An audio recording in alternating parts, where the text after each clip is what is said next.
Now at 5, Pitt State hosts a research colloquium exploring studies on a variety of topics. Plus, veterans in Fort Scott, Kansas are honored with a parade ahead of a week-long hunting event. And a defamation lawsuit between Dominion Voting Systems and Fox News settles just before opening arguments were to begin. The 4 states' most watched news starts now. A retired professional baseball player is honoring local veterans with a parade and hunt. This is KOAM News at 5. I'm Dow Quick. Fort Scott native Adam LaRoche is hosting the week-long hunt for veterans at his E3 ranch. The hunt kicked off today with this parade through Fort Scott showing support for the veterans. And I remember the first year we did it, I was blown away at all the people that came out and businesses that shut down, came out on the street and waving their American flags. Schools shutting out, the fire trucks with the big flag hanging over the highway, and just the support from our little community. This isn't the first Veterans Hunt hosted by LaRoche, but it is the first one since the start of the pandemic. Pittsburgh State University today held its annual research colloquium. A research colloquium is when students present their findings of experiments and trials in multiple topics.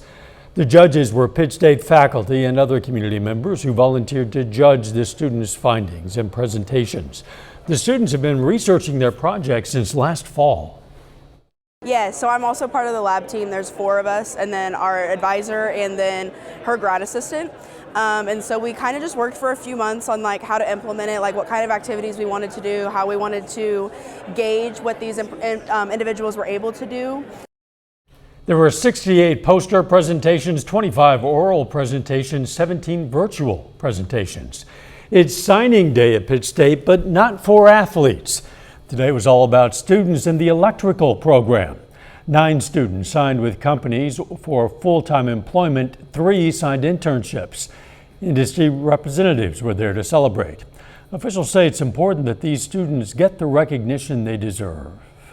Well, I think we've all seen the signing day for football stars. They put on their hats and everything, and we're celebrating that.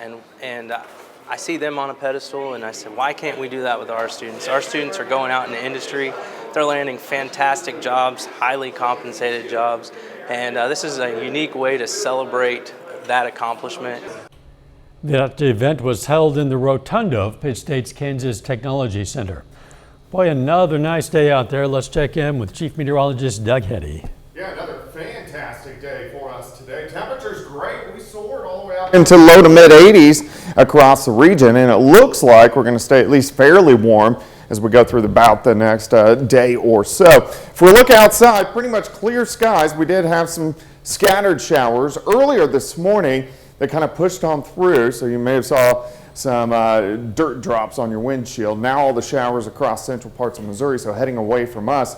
Look at these temps. Everybody, Central Plains, low to mid 80s. In fact, if we zoom in, it's 80 in Pittsburgh, 80 at Grand Lake, 82 in Carthage. We're sitting at 84 in Neodesha. Very windy. We have these southerly winds at about 15 to 25. In fact, these are going to pick up a bit as we go through the next day. We're going to break down our next storm system for you here in just a bit. See you soon. The 84-year-old Kansas City man accused of shooting a black teen who mistakenly went to the wrong house last week turned himself in to authorities this afternoon. Andrew Lester is facing 2 felony charges, armed criminal action and first-degree assault. According to the probable cause statement, Lester told police he thought someone was breaking into his house.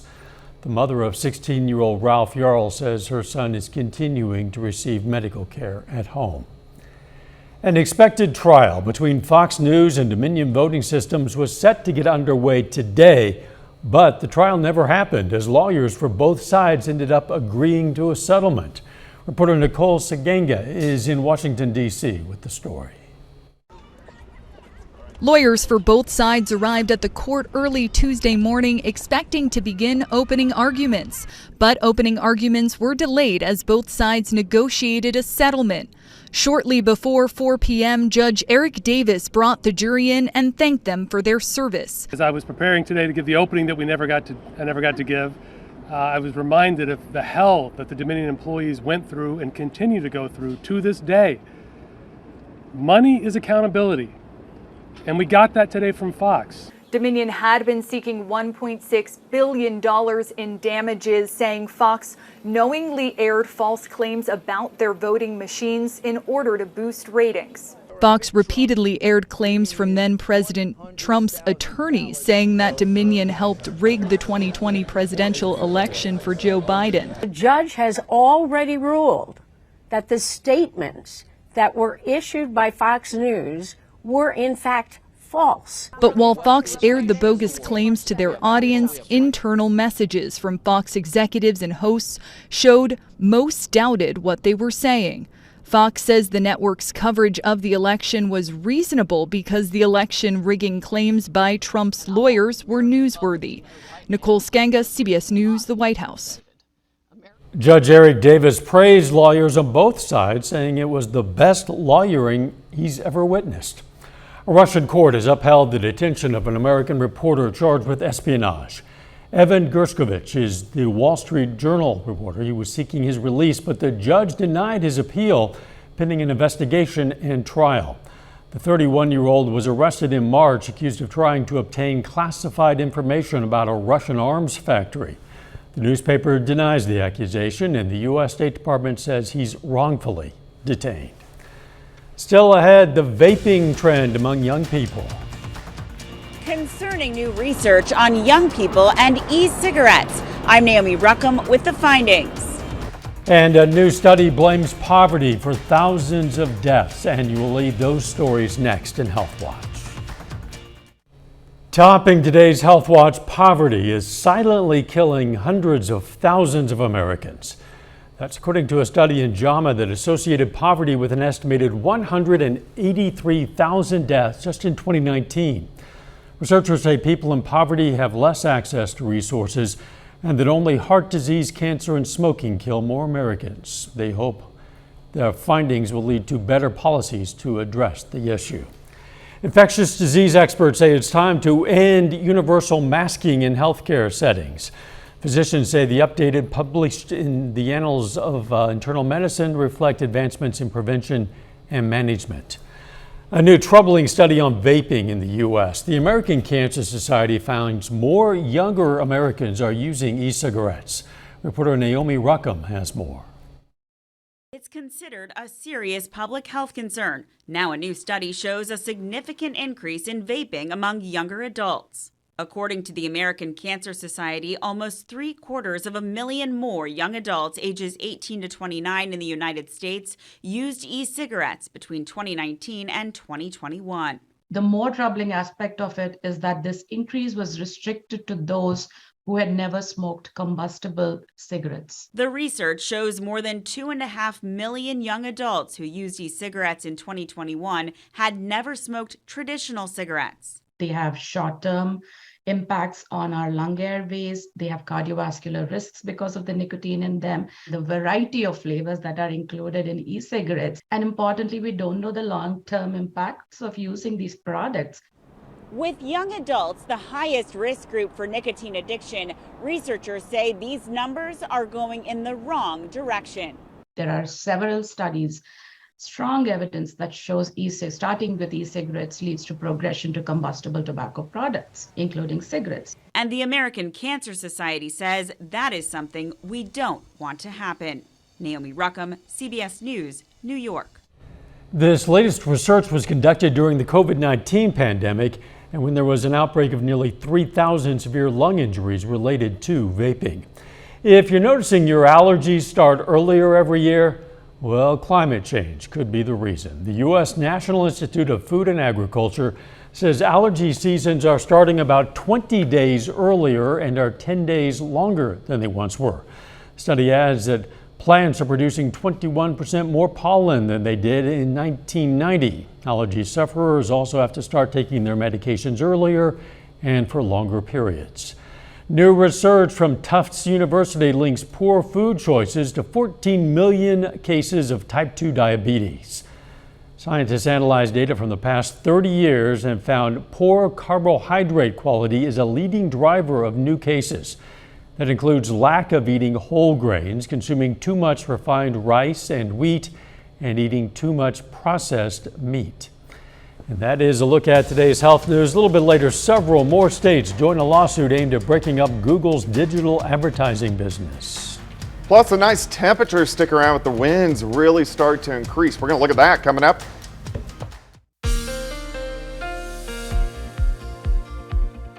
Well, it definitely turned out to be another great day for us today. Very warm.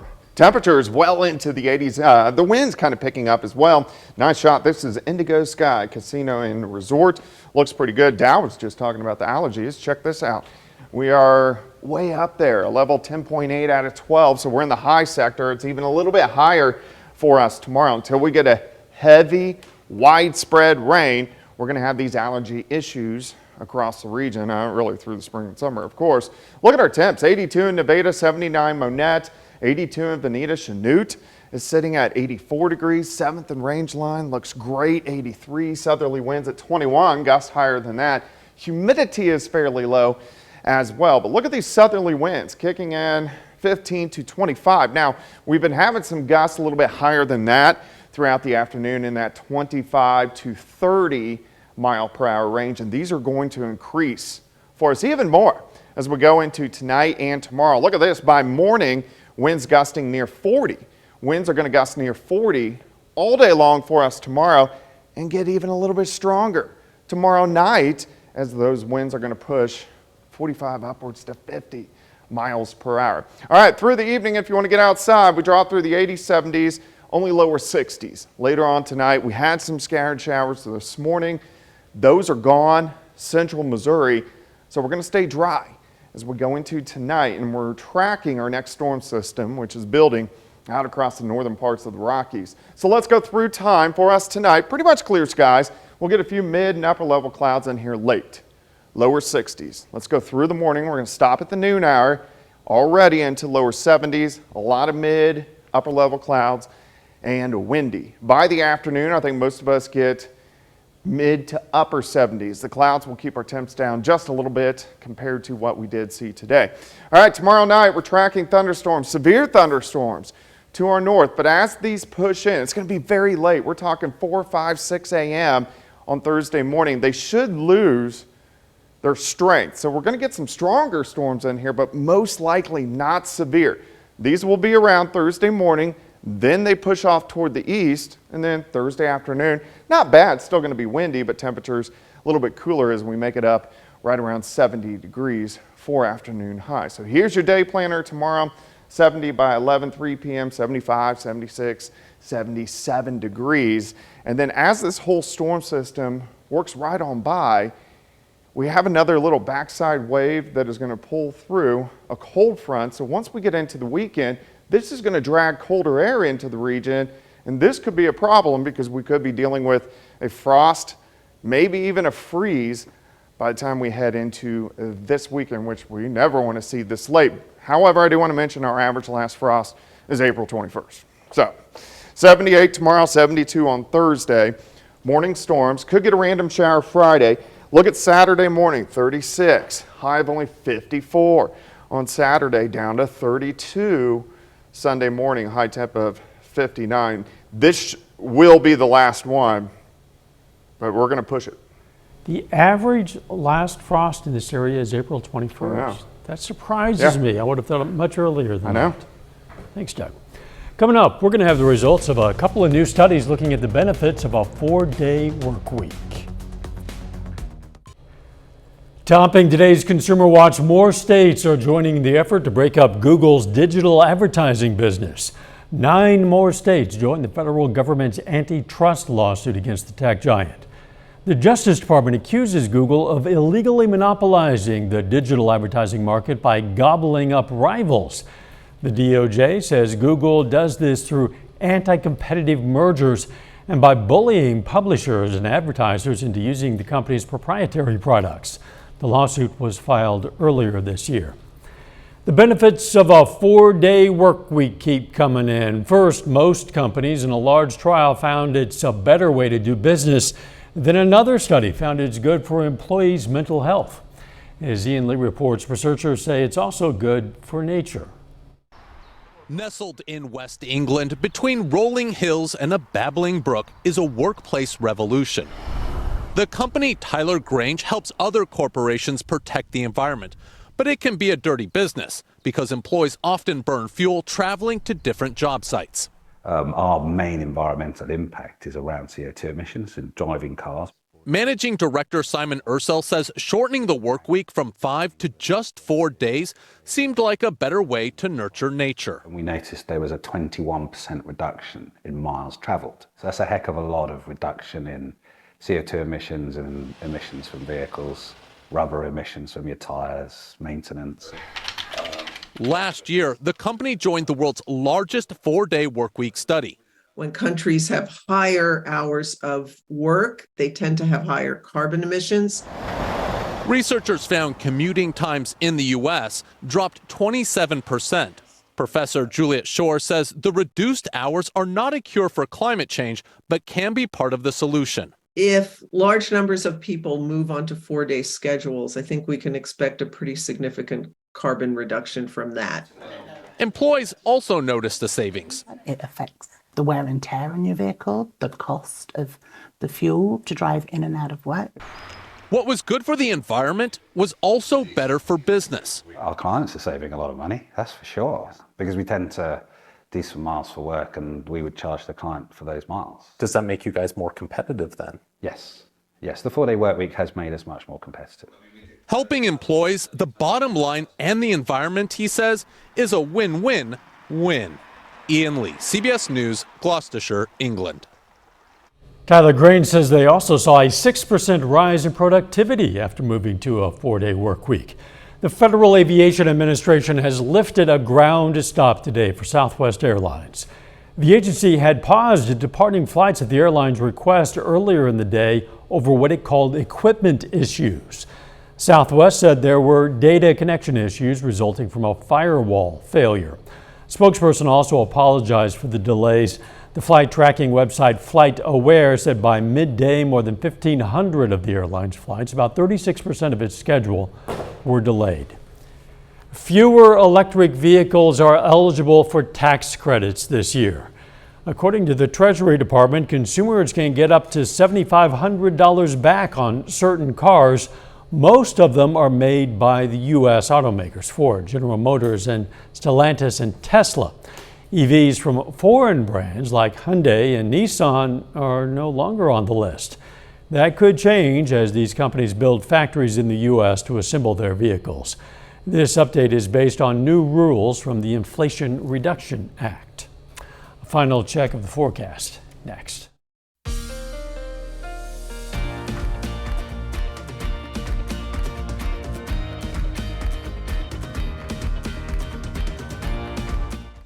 Up next on the CBS Evening News, searching for answers to the teen mental health crisis. Then on KOAM News at 6, a Missouri man is charged after a statewide Amber Alert. Plus, a bill in Missouri would restrict what sports teams transgender girls and women could play for.